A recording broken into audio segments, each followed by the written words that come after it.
Yung DIDM, yung sitwasyon ni Colonel Grijaldo, nagreklamo yung asawa.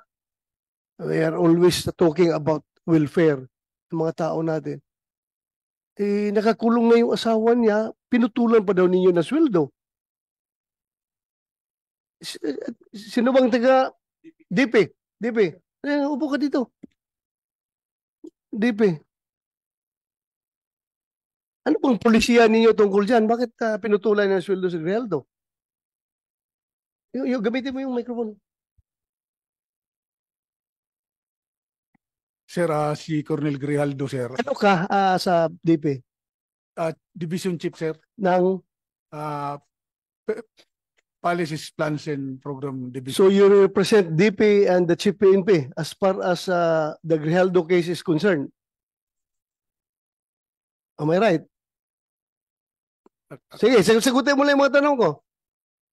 Sige, anong sasabi mo? Colonel Grijaldo, sir, is considered allowpay, sir. Allowpay. Automatic leave of absence without pay, sir. Why? Na-contempt siya, sir. So, hindi siya makapagtrabaho. And I don't know, sir, kung may order na rin siya, sir, as allowpay.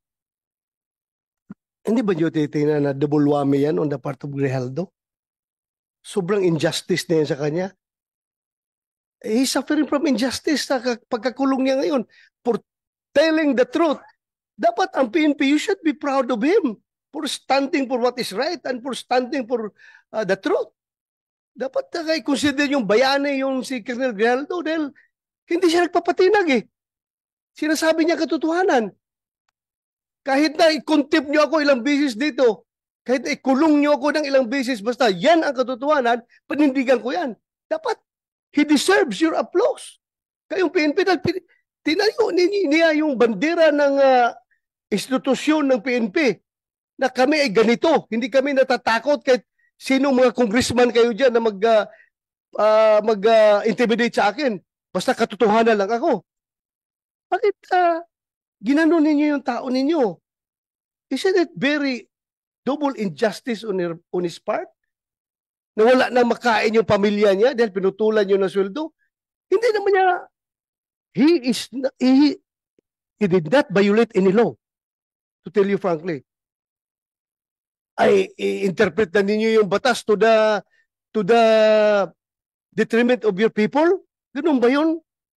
You should implement, you should interpret your policies to the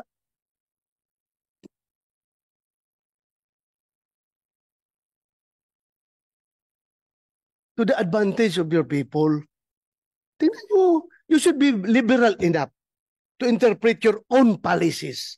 Hindi yung porki nakakulong, i-apply ka agad yung no work, no pay, i-apply ka agad ninyo yung ano ba yung policy natin dyan pag nakakulong?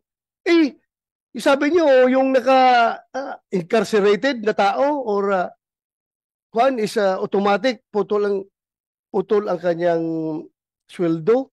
Kawawa naman yung tao. Yung ginagawa natin yung policy na yan, ha? The intent of that policy is to make sure na yung mga eskalawag na pulis natin na nakakulong ay hindi na mag-enjoy sa sweldo niya. Is Grijaldo eskalawag. Kaya for purposes of discussion, sabihin nyo, isa, wala kami magawa. Yan ang polisiya natin.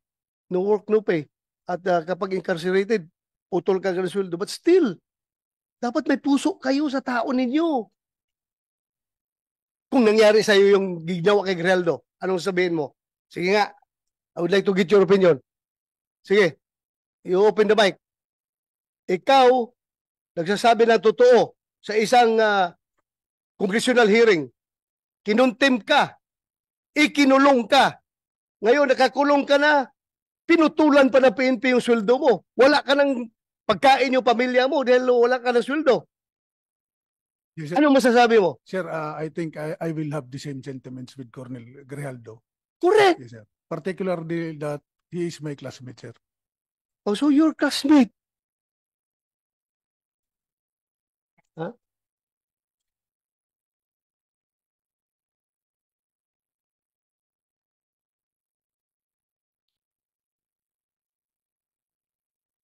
Alam mo, kayo dapat, dapat manindigan kayo para sa tao ninyo.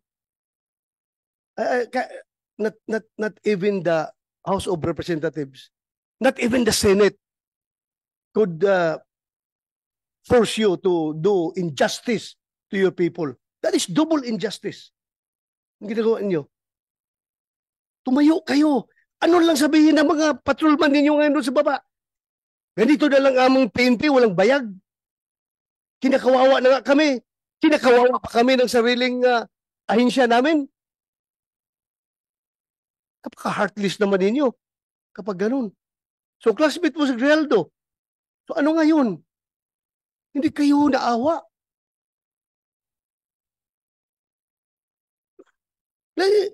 Then, I would like to acknowledge the presence of Senator JB. Yes, ito. Thank you, Your Honor, for joining. Alam mo,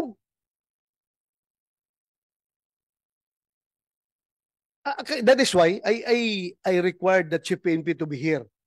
I would like him to explain his side properly. Dapat. Because as a commander, it's very basic. Dalawa yung ating function as a commander. Number one is the accomplishment of the mission. And number two is the welfare of our men. Dalawa yan. Magkatabi yan. Accomplishment of the mission, welfare of our men. Anong welfare ang ginawa niyo kay Grijaldo? Hindi ba talagang nilaglag ninyo siya? Dahil as I have said, you should be proud of him. Hero ninyo siya. Porque galit sa kanya yung Quadcom. Galit na rin kayo sa kanya. Tama ba yun na behavior ng isang institusyon na dapat tinitingnan ang kabutihan ng kanya mga membro? I don't see any reason behind bakit ganun kayo mag-treat ng tao ninyo.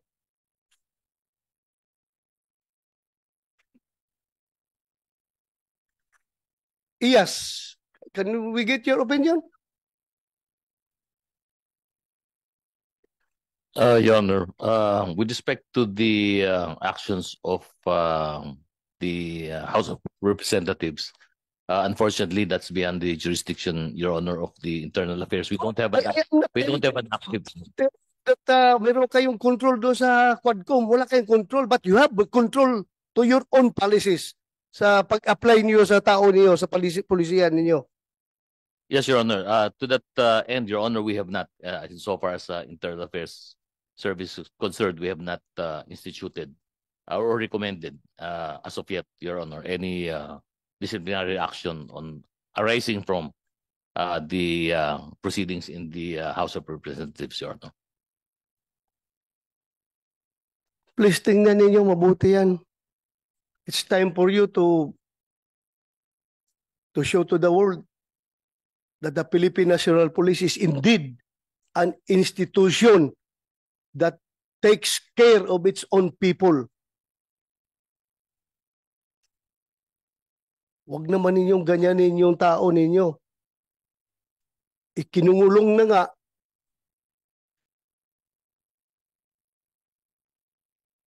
Sobrang injustice na experience niya ngayon, putulan pa niyo ng sweldo.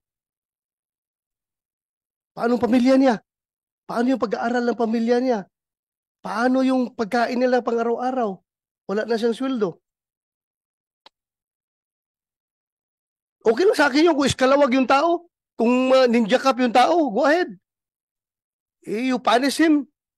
Pero for standing for the truth, for doing what is right, and for not giving in to the intimidation sa ginagawa sa kanya ng Quadcom, kayo rin, sasakay rin kayo sa Quadcom na pati sweldo niya, puputulin ninyo. You should be liberal enough to interpret your own policy to your people. Kayo ba sa armed forces? Ganun din kayo? Kapag ang tao ninyo ay nakulong, na contempt, puputulan rin yun na sweldo?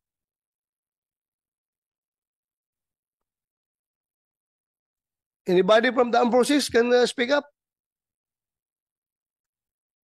General Mortelo, sir, from the Yes. AFP.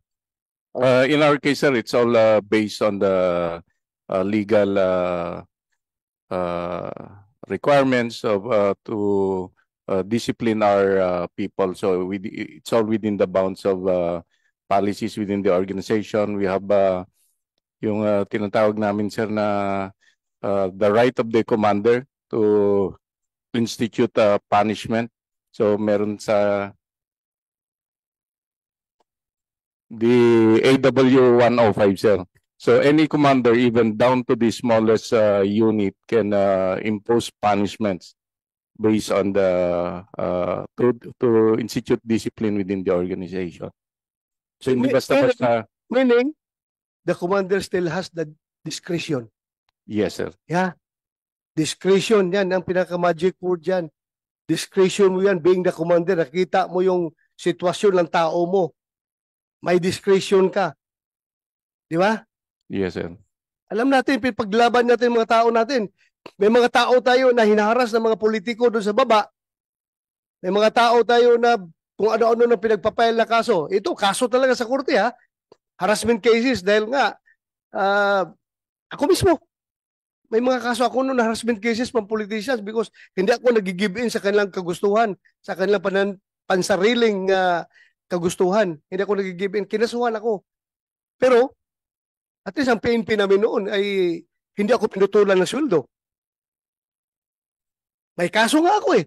Pero hindi ako pinutulan ng sweldo. Dahil nakita naman ng PNP leadership na itong tao na ito nagtatrabaho lang. Nasagasaan ang politiko, ngayon, nagalit ang politiko, rumisbak, kinasuhan. So bakit ko puputulan ng sweldo itong tao na nagtatrabaho? Sa taong matino. You have the discretion being the commander. And your discretion, using your discretion, you should consider always accomplishment of the mission and welfare of your men. Yung pagpuputol yun ng sweldo kay Grijaldo, what mission have you accomplished? Meron kayo mission na na-accomplish doon? Wala. Wala. Yun lang po. Nandito kayo mga pulis, makinig kayo. Nagsusuot kayo ng uniforme na yan. You're wearing that badge. You're wearing that badge. You stand for what is written on that badge. Ipaglaban ninyo yan. Huwag kayong magpaitoy-itoy sa mga politiko. You know what I mean? Huwag kayong magpatuta-tuta sa mga politiko, Yung mga politiko na yan, hindi yan nagtitraining. Kayo, nagtraining kayo, yung sweat, blood, and tears ay nagsipaglabasan sa inyong katawan dahil sa training na yan. At gaganunin lang kayo.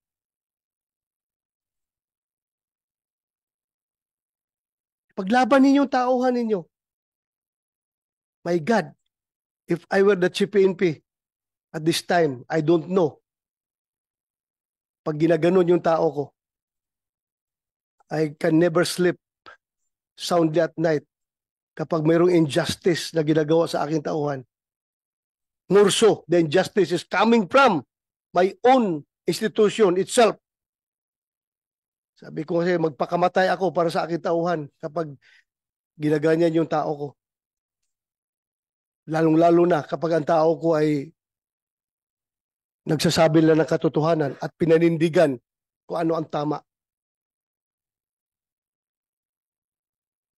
DP, you relay my messages to the DP. And to your Chief PNP, relay nyo yung mensahe ko.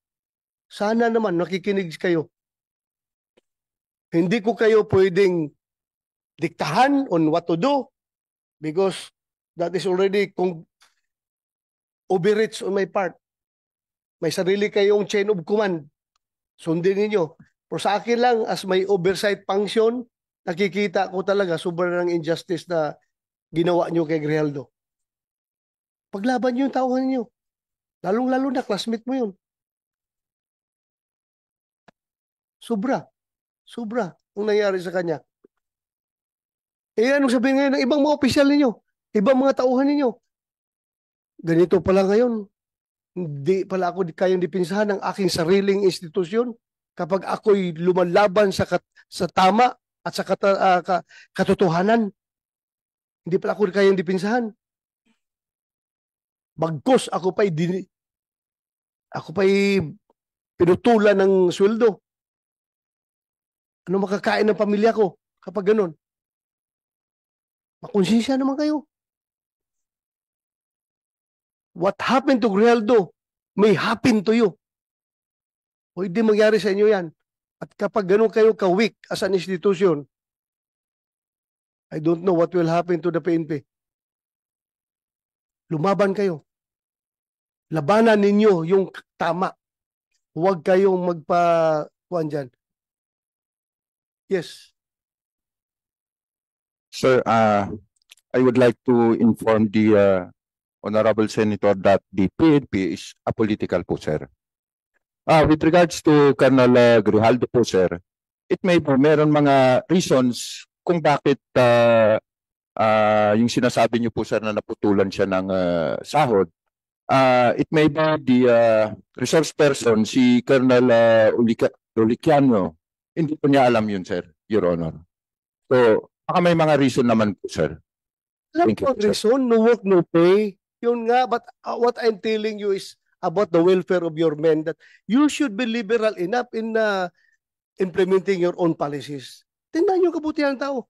Because hindi ka forever, Kenneth, Regional Director, may chance rin na mangyari sa iyo yan. At kung pag nangyari sa iyo yan, what will you feel?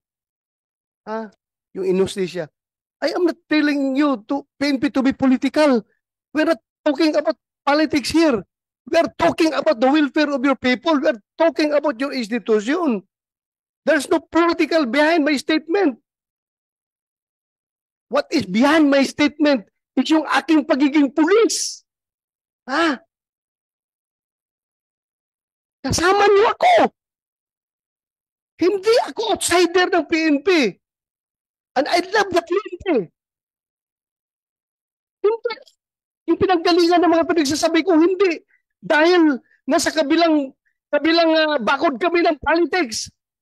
Wala. At akin dito. Ano yung uniforme na sinusuot ninyo at willing kayo na mamatay sa uniforme na yan? Yun ang aking sinasama ng loob, Kenneth. Huwag ka magsabi ng apolitical. This is not all about politics. This is all about the PNP as an institution na you should look out for the welfare of your people. Yun ang kinasama ng loob ko. Sir. Go ahead. Sir, kami nga po ay nagpapasalamat dahil kasama niyo po kasama namin po kayo, sir, as the former chief PNP. However, ang sinasabi ko po, sir, baka naman itong si Colonel Uliciano, hindi niya alam yung underlying circumstances kung meron pang dahilan kung bakit po naputulan ng sahod si Colonel Grijaldo. Yun lang po, sir. When inform us kung ano. Huwag tayong ilatag natin ang baraha. Ilatag natin ang baraha kung bakit talaga ninyo ginanon yung tao. Tatanungin natin. Yes, sir. Did he violate the law? Meron ba siya binayulit na batas? Yung pagka-contempt niya, kasalanan ba niya yun? Kasalanan ba niya? I'm sure all of you were watching the proceedings. Kasalanan niya kung ipagtayo niya yung katotohanan? Panindigan niya yung katotohanan? You want to say something? Yes, sir. Based on our policy, sir, yung allowpay po kasi, sir, once hindi siya makapag-perform, katulad nung nakulong, sir, so he will be issued orders as allowpay, sir. Then, corresponding to that, yung salary niya, sir, talagang puputulin din. based on the Wala existing akong policy. question dyan. Alam ko may mga policy na ganyan. What I am telling you about is how you interpret your policies. Maawa naman kayo sa tao ninyo. Yun lang sa akin. Welfare of your men. Yun lang sa akin. Ha? I hope you get me right. I hope. Hindi ko sinasabi na pag walang tapon niyo yung mga policy ninyo dahil ginawa yan, may rason yan. At ang rason yan, I should be clear to you. Bakit dating ginawa yan? Kasi yung mga eskalawag na pulis na patuloy pa rin na nagtatanggap ng sweldo kahit may mga kaso, yan, ginawa natin yan. Pero in the case of Rijaldo, dapat sabi ko nga sa inyo, dapat marunong kayo mag-interpret your own policy to your advantage. Kayo, advantage ninyo sa inyo. Huwag naman na ganunin yung tao ninyo. So, yeah, you want to say something? Yes, sir. Sir, we will submit ASAP, sir, yung documents regarding Colonel Grijaldo, sir, to your office. And we will also inform yung office concerned, Your Honor. Thank you po. Thank you. Salamat. You want to say something, Senator?